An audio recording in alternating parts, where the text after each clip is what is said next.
From Asia Society Switzerland, this is State of Asia. I'm Remco Tanis. China is undergoing unprecedented changes, both in its economic growth model, as well as, for example, in the rise of pragmatism among younger generations, who are no longer driven by aspirations to become billionaires in Shanghai, but seem perfectly happy to settle for a less stressful existence in Kunming, Zhengzhou, or other second and third tier cities. And then there are the looming tariffs, which incoming US President Donald Trump promised to impose. We discussed the state of China, touching all these points and many more, at our third State of Asia conference, which we hosted last November in Zurich. I'm happy to bring you that conversation here on the podcast today. You'll hear from Zichen Wang, research fellow at the Center for China and Globalization, a non-governmental think tank in Beijing, from Adam Tooze, economic historian and professor at Columbia University in New York, and from Qing Wang, host of the immensely popular Chinese language podcast The Weirdo, where global Chinese discuss everything from geopolitics to shared anxieties, things that seem to be joined at the hip nowadays. The discussion is moderated by Finbarr Birmingham, the Europe correspondent for Hong Kong newspaper South China Morning Post.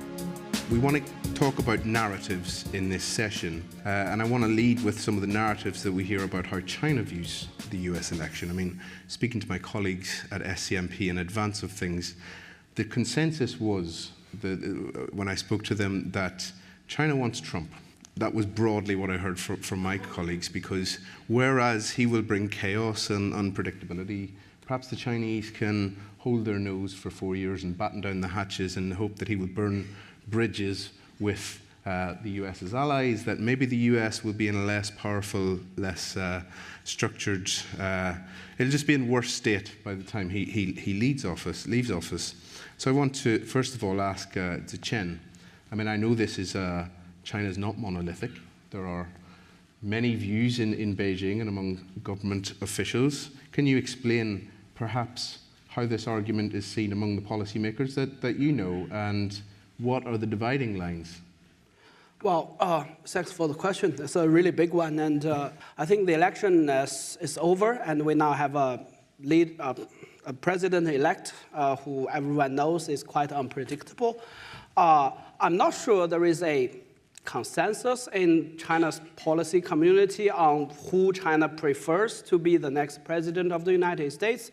And I'm actually not very convinced that China would prefer Donald Trump because he would wreak havoc or create a lot of instability or chaos within the US or among its allies. I think that view is fundamentally rooted in the understanding that China-US relations is a zero-sum game. And I don't think China believes that the US becomes weaker, then China benefits, because I think China benefits from stability, from peace, from a mutually beneficial relationship with not just the United States, but also the rest of the world. And Donald Trump is simply unpredictable, and nobody knows. I'm sorry, but maybe we will have to get up in the morning and check out X, formerly Twitter, and see what he tweeted out at 5 a.m. just now. And we're gonna repeat that sort of history.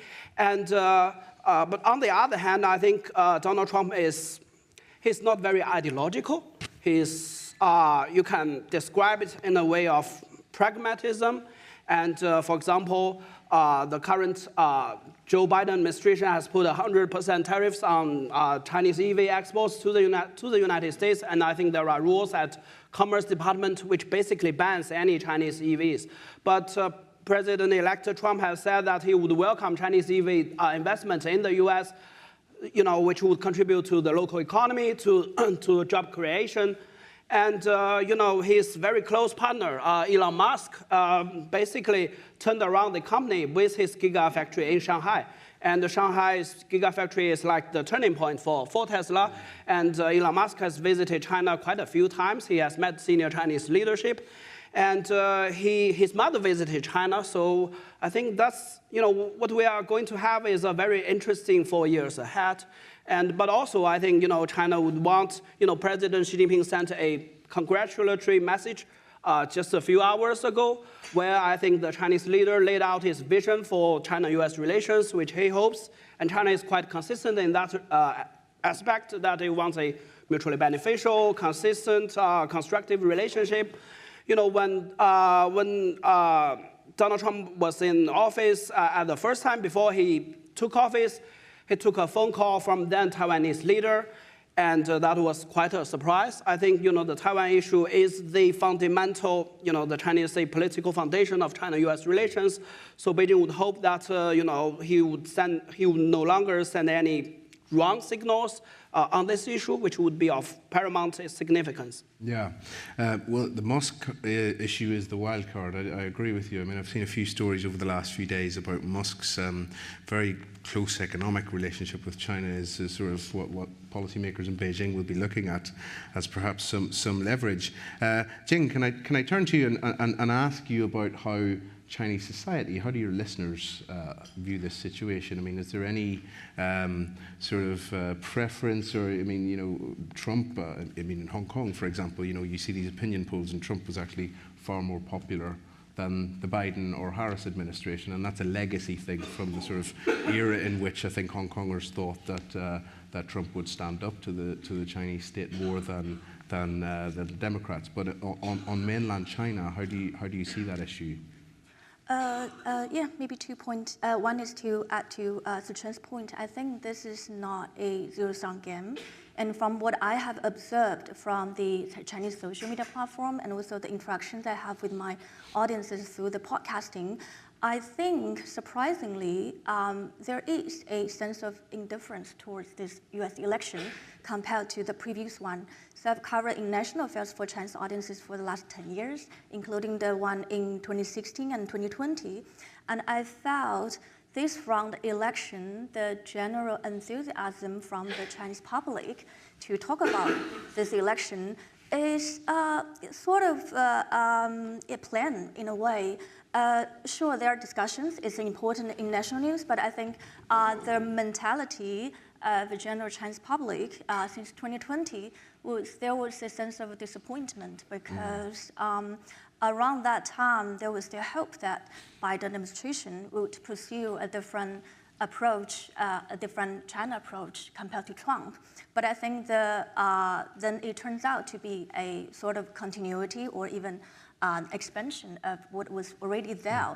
So then it became for Chinese public, if you look at it from the bilateral relationship perspective, there is no, no preferred scenario for China, particularly because I think you wouldn't say none of them are China's friends and no enemies. So it doesn't matter. It's sort of apathy. Yeah. And, one more point I want to add, which is from the gender perspective.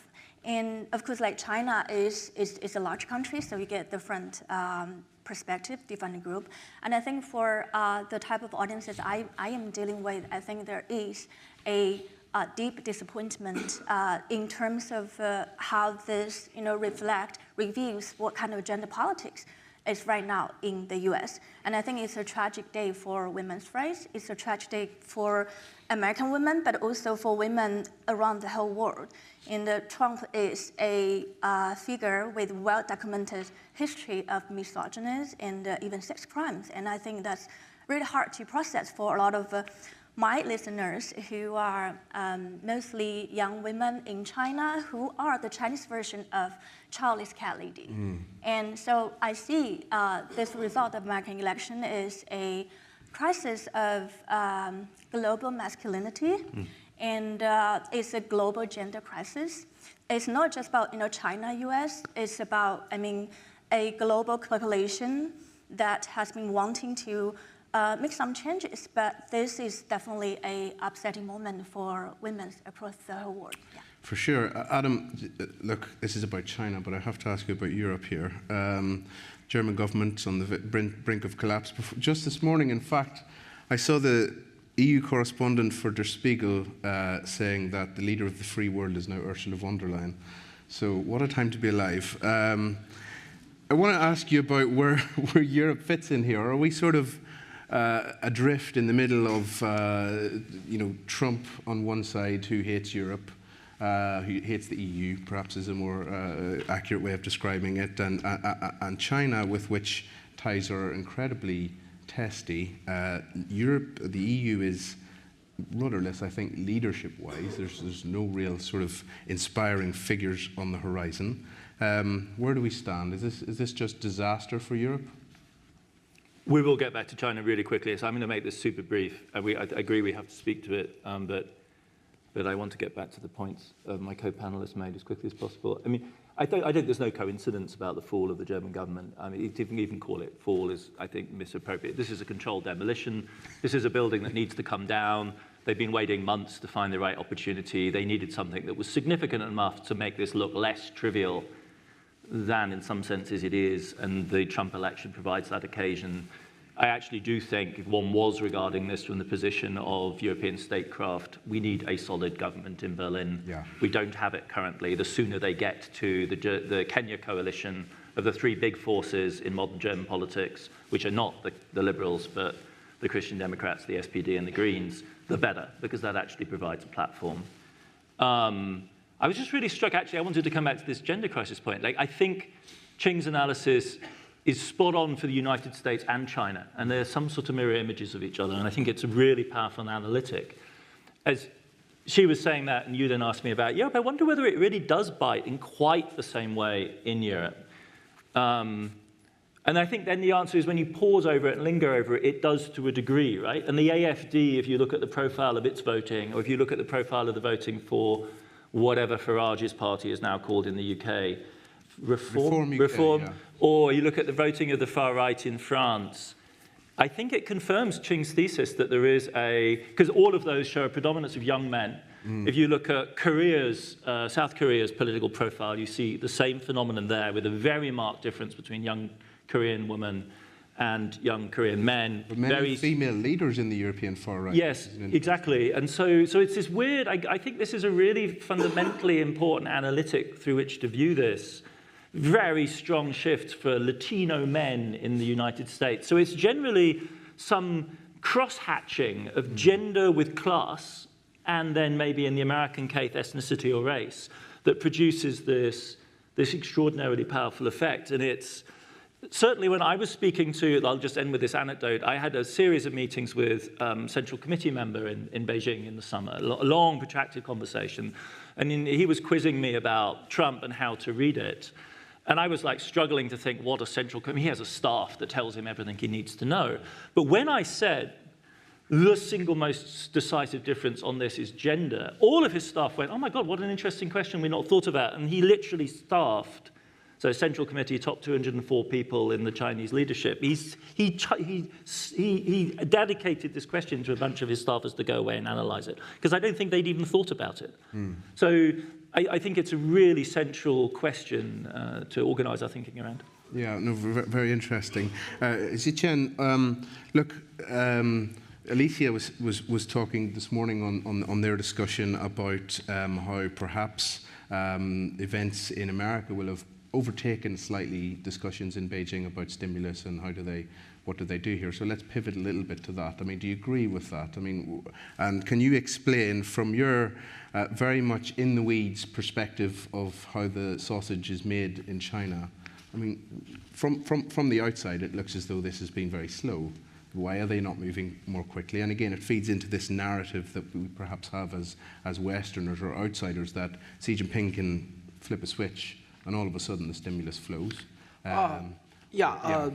I was here when Alicia was on stage, and she's a very good friend. I'm very privileged to have gone onto her podcast. And she mentioned, for example, there is an ongoing standing committee session of the National People's Congress where the Chinese government is basically adding to the central government deficit by unspecified amount of trillions of yuan of fiscal deficit. So the idea is for the central government to raise money through the new national debt and swap them with local government debt, because basically the local government cannot pay for its debt any longer. I think the stimulus effect from this debt swap by the central government from incurring more debt is that, perhaps contrary to popular perception, China is led by the Communist Party of China. It is highly unitary, centralized state. But in terms of fiscal spending, it is very, very decentralized. Local government spending account for something between 83 or 85% of the overall government spending in China, because the local government have been running short of money. So the fiscal expenditure in China has been very low for this year and the year before last. So the net effect of, basically for the central government to raise money and give them to the local government is a form of fiscal stimulus in China. And the reason for that is, of course, the local governments have a lot of spending responsibilities. And in the past, they relied on the sales of land to the real estate developers. That's like a very big revenue for them. But the real estate is not selling, and the prices have been falling. So that put the local government finances on a very, very different level. I think coming back to the question, with regard to China's domestic economic policy and its relations with the United States and the rest of the world, I think it's sometimes perceived that Chinese domestic policies are aimed for elevating China to a bigger stage, to a higher role internationally, to rival, if not to displace or replace the United States. That's more or less, I think, in many people's minds. But I think the fact or the Chinese perception is the other way around. The foreign policies, the external policies are first and foremost aimed at facilitating a conducive environment for domestic development, because it is a huge country, 1.4 billion people, and as Alicia said, its GDP per capita is $13,000 US, which is very low. It's lower than Bulgaria, I think, the lowest in the EU member states. So China still has a lot to do domestically. I mean, if you observe Chinese diplomacy, its relations with various countries for the past year or two, you come to see, for example, the Chinese troops and the Indian troops disengage on the border very recently. The ties between China and Australia is now better than it was 2 or 3 years ago. There is no additional tariffs by China on Australian goods. The British Foreign Ministry, Foreign Secretary was recently in China. China seems to turn a corner with Japan, and China tries, although it is definitely unhappy with all the export controls, but it tries itself to maintain the China-U.S. relations on a stabilized track. Although we don't know, what would happen now that the White House has a new host at his house. So I think the Chinese is trying to stabilize its external environment to provide a better environment for its domestic economic development. Trump-proofing with Chinese characteristics. I think you could. But Adam, you wanted to come in on a point there. Yeah, it's 3 really quick points. First of all, to get in the weeds with Zichen, you've got to read his blog, Peakingology. Right. It's absolutely essential reading, indispensable source, translation of the running commentary and debate within the Chinese elite, indispensable. Second point is that, to pick up on the point Zichen was making about local government, when we say local government in China, the units are the size of large European nation states because it's 1.4 billion people. So to me, the most powerful and useful analogy here is the EU analogy. When we're talking about fiscal policy rebalancing between local and central government, we're talking about something as protean and undecided as the fiscal compact within the EU. In a sense, and this goes to the bigger point that Professor Lam at Fudan makes very powerfully, that China's recent economic growth, as much as anything, is about making the Chinese national economy as a coherent unit. When you start with China in the 80s, it wasn't just poor, it was incredibly regionalized, right? Because it had very little infrastructure, very little connection. It's 1.4 billion poor people in a society that's not tightly integrated. The growth of the last 30 to 40 years is about making the Chinese nation in a material way. And part of that is finding a fiscal structure that works. These are questions that go back in Chinese republicanism to the 1920s, when the federal option was very much on the table. And this question is now coming to the fore in a very dramatic way. And it's as open-ended and protean and creative as that, and there's quite a lot of scope there for dealing with balance sheet issues, as there is in the EU. And the challenge they have to address is no less historic in its significance. And though it's useful to apply a macroeconomic lens which says China had a credit boom and a real estate boom, and now the bubble has burst, it's an absurd understatement of what actually happened, which is that 500 million people were urbanized and several hundred other million people were moved within China's cities. They're not pricking a real estate bubble. They're totally shifting gear at the mid-phase of national development from a heavy industrial and construction-led growth model to a new phase. In other words, we ain't seen nothing yet. We don't know what China looks like when it transitions from that infrastructure-led growth to manufacturing-led growth. And so in both these ways, it seems to me we need to sort of escape the superficially illuminating and analytic that macroeconomics provides and actually think more seriously about the scale of the institutional change that's going on in this huge complex. Yeah. If I may add a point that Quickly, Adam also mentioned is manufacturing-led growth, and this is something Alicia also touched. I came across a quote by Bob Lighthizer, who probably gets another senior position. He said in an interview with the Wild China a year back, there was a quote, "No country got great by consuming. They all got great by producing." And I think China believes that. And if you go back to the Alexander Hamilton's report on manufacture, that's like the Chinese playbook. It is intent to, China is now a leading producer on EVs, on solar panels, on batteries. And I think, the Chinese leadership has determined that this is the path to stay on, to upgrade its manufacturing capacity.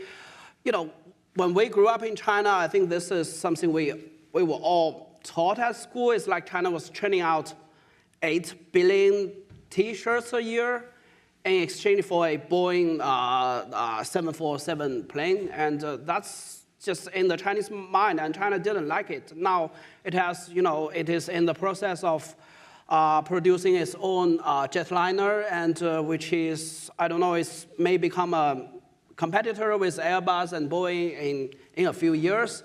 And I think China is indeed targeted at making most of manufacturing, and Yeah, I want to bring Jing in here, and we will get back to manufacturing. There's a lot I want to talk about on industrial to manufacturing and so on, but the consumption is where I want to go with you, Jing. And can you talk to this?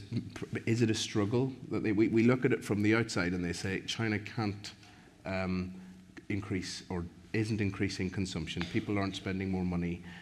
Is it that this is a struggle, or is it a political decision? They're not struggling; they just don't want to. And can you talk from the perspective of the regular folks in China? I mean, what's the mindset there? Why aren't they? When we look at it with our Western tinted spectacles, we're thinking, why aren't they spending more money? So I can only speak from my own experience and observation. I think it is not like Chinese ordinary people don't spend money anymore. It is they want to spend money in a smarter way compared to before, in a more rational way.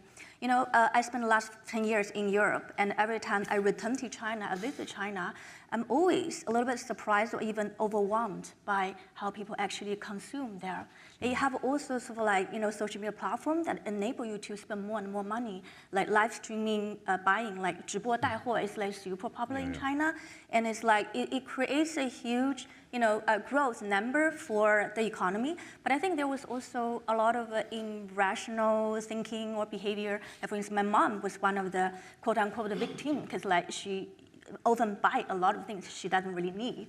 And so I think right now with this, one, the economic downturn, and second, this economic policy from the government, and also I think there is a traditional thinking from the Chinese side is like, oh, when I see it is probably going to in the coming period, we probably going to experience an economic downturn. Then we want to plan from now. And for instance, some of my friends and listeners they decide to have this consumption downgrade. So which is, for instance, if you live in Beijing or Shanghai in first-tier city, and you own an apartment there, and if you manage to sell the property and move to cities like Chengdu or Dali, and which are now becoming like really hotspot for young Chinese people to have an alternative, like kind of a slowing down or even degrowth type of lifestyle, is also getting popular.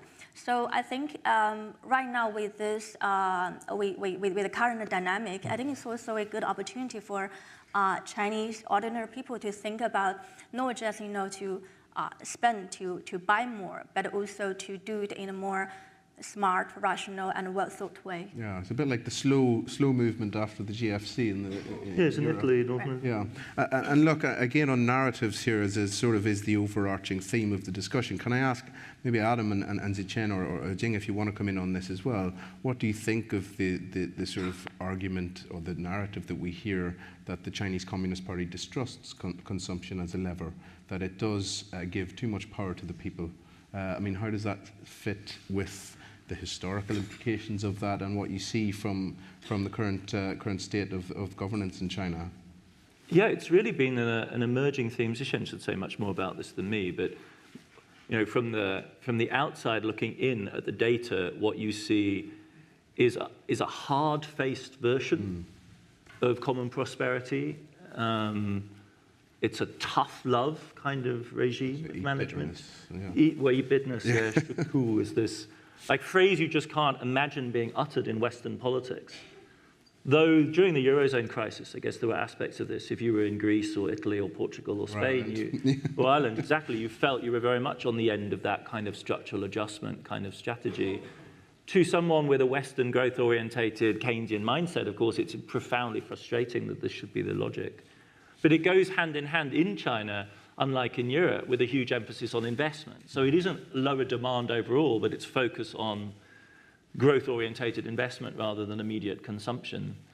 But it does seem to me a slightly undigested, looking at the history of the Chinese welfare state, it's an undigested legacy, I think, of the reform period, right? Where you move from a corporate-based, work production unit-based welfare model that was wholly comprehensive, iron rice bowl, that kind of model, to the fracturing of that model in the 90s and the 2000s, and the early efforts to build a national social insurance type system, which has lagged behind, I think, the modest but nevertheless highly significant affluence that China has now obtained. And one way of describing it is there needs to be a catch-up on the social insurance, public health insurance side to raise provision levels to levels more adequate to the demands of an aging but also increasing the affluent society. And I think that will be the way, maybe, of historicizing this weird gap. It's also presumably intergenerational, with the older generation remembering the really hard times, the middle generations being the profiteers of the boom, and the younger generation running into the slow growth and the unaffordability of housing.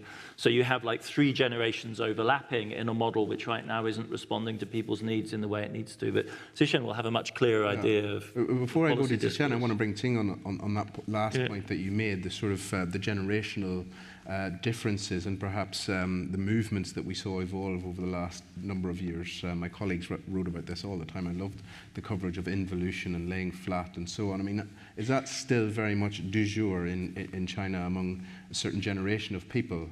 This sort of frustration with the 996, with the lack of opportunities, with the lack of employment opportunities for recent graduates. Can you talk to that a little bit?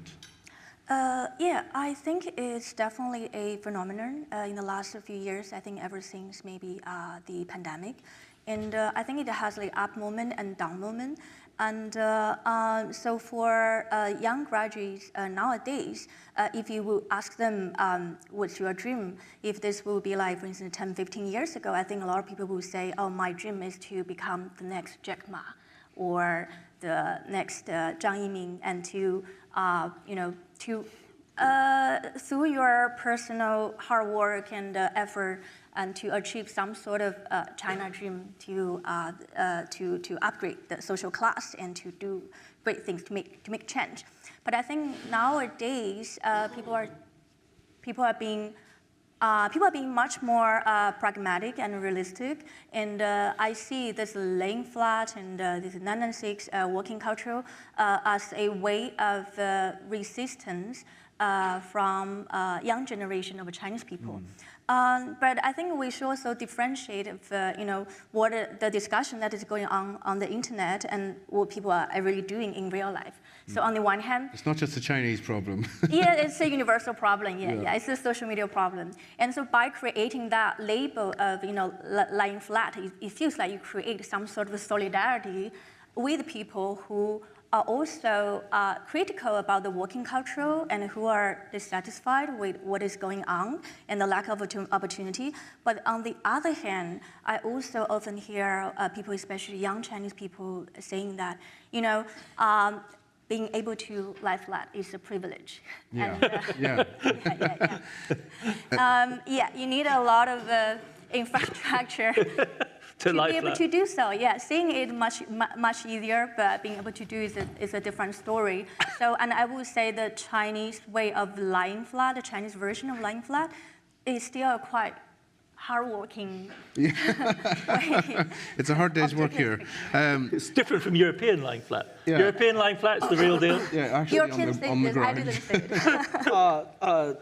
Qing has a very good podcast where millions of people listen to it, and she also has, I think, 7-figure followers on the Chinese version of Twitter, and so she takes the pulse of what the young middle-class Chinese people are thinking quite accurately, and I think Adam really summed it up very well from a historic point of view. He's one of the best historians, and I just want to add the transition from the work production unit to a national centralized social insurance model that is practiced in the European Union.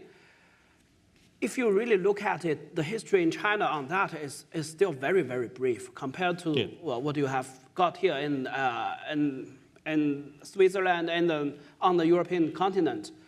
This sort of thing takes time, and China is still a relatively poor country by GDP per capita, and it has already got basically a sort of universal healthcare, whereas I really can't figure it out why Bernie Sanders' proposal for universal healthcare in the United States is a radical idea. I just can't get my head around it. But in China, every European in the room is sort of nodding their head. And in China, there is still, the foundation has been laid, but it takes time, and the level of protection that is afforded to the Chinese citizens is not sufficient. So in this ongoing policy debate, I'm sure you have read that, this advisor, that former vice minister, wants to say we should give 2 trillion yuan more to the medical insurance or to the pension fund. And this is an ongoing debate. And with all these proposals out there, I'm sure, basically strengthening the social safety net is actually will be on the agenda. If not this year, maybe in the near future. And on the other hand, there is indeed this cultural thinking in China where you need to eat your bitterness, because a lot of people, I think people at the leadership age, when they were little, they suffered a lot, and they thought we got to where we are today by eating bitterness. So it's sort of spirit that the young people should live with. Like it or not, that's the thinking in their head. And also, there is this, what I believe to be a biased view of the social safety nets policies practiced, especially in Northern Europe. In China, there is this narrative that basically Sweden, Norway, and Finland spoiled their citizens, so they don't work anymore. And that's not true. And but I think that's a big stereotype now in China. Yeah, it sounds like the Chinese version of the Monty Python sketch, the four Yorkshiremen. Adam, you wanted to really briefly comment on that one. 600 million people in China live on very, very modest incomes still. That's the essential reality. If you're talking about national health, national social security, this is a society which in Shanghai exhibits global levels of wealth. But 600 plus million Chinese are out of absolute poverty and in the zone of very low incomes. And to manage a state of that scale with that baseline of it's poverty, it's real poverty in any meaningful sense of the word, is a huge, huge challenge. Yeah. So it's a dualist system to an extent. Zichen, I'm going to have to cut you off there because we've got 10 minutes and we have to solve the rest of China's One more problems. minute. I think because there is this assumption that China is led by one political party. It is a unitary state. It's a very centralized leadership. So if you can convince one or very few number of people, then the whole country will fall in line.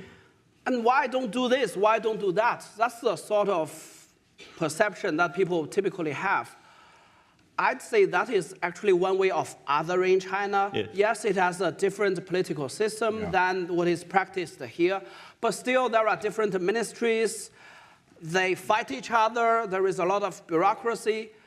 Basically, what you have in a Western political system, the sort of, different responsibilities, different bureaucrats clash with each other, that also exists in the Chinese system. So I think this is also something people need to maybe take more into consideration, is China is different, but it has more similarities than people realize. Yeah, very, very good point. Look, we'll move quickly on to a very quick topic, and that is industrial overcapacity. Should take about a minute. Adam, you've been really among the leading critics of this Western push back against overcapacity. I mean, look, I was in Brussels this week. On Monday, I sat in on the Commissioner for Trade, I wouldn't say delegate, Maros Šefčovič, and he kept industrial overcapacity. There were some French MEPs asking him, would you consider coming up with an instrument specifically to deal with overcapacity? So it's not going anywhere. You see not just in the European Union, in the United States, also in emerging markets like Brazil, Turkey, India, also taking measures to counter what they claim to be the distortionary impact of subsidies and overcapacity. Talk a little bit about why you refute that, or why you disagree with the very concept of that. Well, I don't want to do a microeconomics lecture on we don't need to do that. I mean, I think there's a level at which it's absurd. I mean, is there a global overcapacity of photovoltaics or batteries or cheap EVs? Are we serious about climate transition or not? Right? That's a simple answer. If you are, there's no such thing as an excess capacity of green energy. Full stop. It might be uncomfortable for us, but it's absurd. There's an argument where it has a certain historical legitimacy, like the massive overbuild of heavy industry in China. Is there huge amounts of overhang of aluminium capacity in China? Yes, clearly there is. The same with steel. But then I would just go Zichen all the way along the line. The whole story that he's telling you is absolutely spot on. China doesn't export because it sets out to export steel. It makes half of the world's steel capacity, discovers that in a bad year, Chinese uptake of that is not adequate, and then it dumps, or doesn't even dump. It finds more lucrative markets outside China for the steel it's produced than inside China, and hey presto, it swamps whatever Western market it enters because China produces 10 times more steel than the United States. So a marginal variation in Chinese domestic demand for steel is a huge wave in the American bathtub, right? It's the whale in the bathtub of heavy industry right now. And why? Because of the local politics that Zichen's pointing to, right? This expansion towards massive capacity in China was as much as anything local government, which is, again, to emphasize, the size of a European nation state, racing another European nation-sized province for the most rapid GDP growth to attract the best workers to become the hub of global growth and meet your targets, right? And turning that around is the challenge of the moment for Beijing. And it's a huge political problem because they have lobbies, they have ministries that represent steel, coal, and whatever, and they need to be shifted within the party structure and realigned. So I see this as some of it is just really is bad lobbyism on the part of the West. Some of it reflects these overgrowth symptoms, but no one should ever imagine in the West that we're the principal target of this. This is an overspill from a domestic growth story that is shifting gear. Yeah, so Zichen, let me ask you about, so if you listen to anyone listening in the European Commission would be pulling out their hair about the lack of consumption and everything. But Zichen, when Ursula von der Leyen talks about this, she quotes Xi Jinping and she concludes that China is making the rest of the world more dependent on China while becoming less dependent. China's becoming less dependent on the rest of the world. I think people are looking at dual circulation and so on. Can you explain a little bit about how Chinese policymakers and officialdom would receive what the likes of von der Leyen and other politicians in the West are saying? I mean, Adam, it sounds as though you would dispute that fact, or that statement rather, from von der Leyen, that it's intentionally manufacturing dependency. Different phase. The overcapacity is in the sectors. The sectors she's talking about are the new sectors where there's actually rivalry. Green tech, but then chips, microelectronics. Yeah. The overcapacity argument is strongest in the sectors where my account fits best. In other words, steel aluminium. Like sort of they're not key to Xi's growth strategy. The dual circulation model and the new quality productive forces is all in the new tech space, which is where it's really hard to point to excess capacity. Because your argument is that we need more of this stuff in order to achieve our transition. Yeah. Like, do we have enough green energy capacity? But what do you say about local industry then, maybe if those jobs are being lost? Who's confusing the targets here? Yeah. Like, if you all of a sudden want to make this about jobs, well, then that's fine, but you've just shifted the goalposts. Well, is it the argument that nobody has clearly defined what success is or what they want to achieve? That would be one way of thinking about it, and under the impact of populism. This is a part of the liberal, but like, under the impact of populism, the centrist best explanation is deindustrialization. Whoops, China did it. And so if you want to counter populism, you feel you need an industrial strategy and your best bet is green, and oh God, the Chinese are already there. Yeah. Whoops. You know, that's the beauty of appearing at the same panel with Adam Tooze. You can just leave all the answers to him. He has all the wonderful answers. You asked me. He took the words out of your mouth, right? I think one thing he says was very important, and I think sometimes it's exaggerated. China didn't set out to hollow out to manufacturing capacities of other countries. It is not weaponized. It's not the domestic development of manufacturing capacity. It's not thought of as a weapon. It is a, outflow out of the domestic situation. And I think a helpful way looking forward for the European Union and perhaps for the United States is how to take advantage of China's manufacturing capacity. There is now a great debate about, well, it's not a debate. The EU has already slapped the tariffs on Chinese EV exports, and Finbarr is the best source on that information. And maybe, try to create incentives for Chinese EV companies to set up shop in France, in Germany, in Spain, in the EU member states. China had this joint venture requirements back 2 decades ago. And I'm not sure, EU could not take a page of playbook from the Chinese to, that would be a more peaceful and more mutually beneficial way of progressing forward. Chinese technology, Chinese funds, Chinese human talent could be of use to Europe from that perspective. And as far as we can see now, China, basically, a lot of Chinese companies have gone abroad in the past few years. I mean, CATL set up battery plants in Germany, and Chinese companies are going global. Crucially, Beijing didn't stop them. So Beijing is not against for the Chinese companies to move their production to across the globe. And I think Europe should take advantage of that, maybe negotiate some favorable terms for Europe instead of just imposing very antagonizing tariffs on Chinese EVs. And well, I mean, I have a lot to say on that, but we don't have any time. But Jing, I want to give you the final word here. I mean, these Chinese companies are, say, if you're a Chinese consumer or a Chinese citizen and you see successful Chinese companies being harangued in the West, I mean, how does that translate online? I mean, do you see a lot of sort of national pride and people being insulted by how the West sort of describes these companies? I mean, what's the vibe in your community? Yes, I think in terms of the perception of, Chinese capital and company going global, I think there was also different phases. I think at the very beginning, whenever a Chinese company, makes a national appearance, it was considered a success and some kind of like national pride.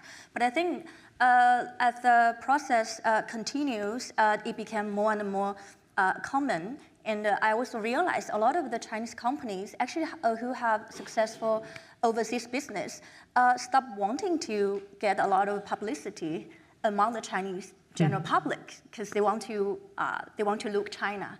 It's a bad look to be international. Yeah, Okay. But I think nowadays Chinese people are, I think it's kind of like a new stage. I want to take the example of a recent popular video game called Hei Wu Kong, and it's about the Monkey Key, and I think it was a very well-produced one. Of course, there was some kind of a controversy, but I think that was, if I try to find this kind of like new trend of Chinese brand that Chinese people can feel proud of, I think that was probably a recent example of not just for the quantity, but also for the quality that things they actually enjoy and things that they can actually be proud of. Yeah. You've been listening to The State of China, a discussion recorded at our State of Asia conference last November here in Zurich. More information on all the speakers, as well as videos and summaries for the entire conference, are available on our website. A link is in the show notes. We'll share several sessions here on the podcast as well, so be sure to subscribe. And sign up for our weekly newsletter to be the first to learn about the 2025 edition of State of Asia and the many other events and activities from Asia Society Switzerland. That link also in the show notes. For now, I'm Remco Tooze. Thanks very much for listening.